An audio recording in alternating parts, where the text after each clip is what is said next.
Hello, hello mga katigangs. Dahil day off, Costco time na naman. Ito yung binili namin. Yung walang kamatayang sushi ng anak ko. Ito. Yun na yung mga sausawan na sa ilalim niyan. Sushi.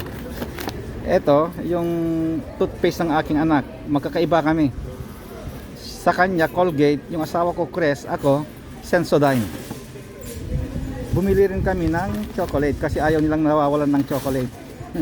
At saka masarap ito dahil may sea salt may salt masarap pag may salt ang chocolate.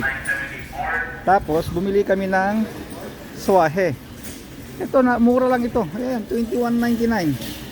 4 pounds na yan kung bibili mo sa sa mga store, Philippine store, yung mga seafood store, mga 7.99 ang isang pound Ito pumapatak lang na $5 something o $5.50 ang isang pound. So malaking bagay. Malaking matipid. At saka bumili rin kami ng Pamunas, Kleenex. Malaki ito, ayan. 2, 4, 6, 8, 10. 10 box na yan. At saka yung tubig ng anak ko. Yung tubig ng anak ko, 3 binili namin. 40 bottles ang isang pack, kaya 120. Isang linggo yan, ubos. At saka itong walang kamatayang Starbucks para sa asawa ko naman.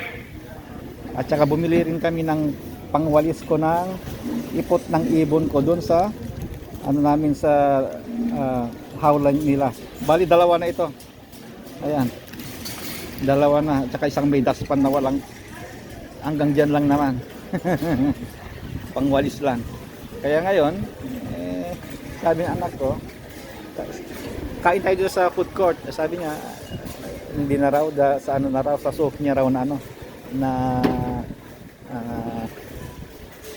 Burger King. Kaya ngayon, sabi ko, ano kayang bibilhin ko kasi may naisip ako na nabibilhin ko sa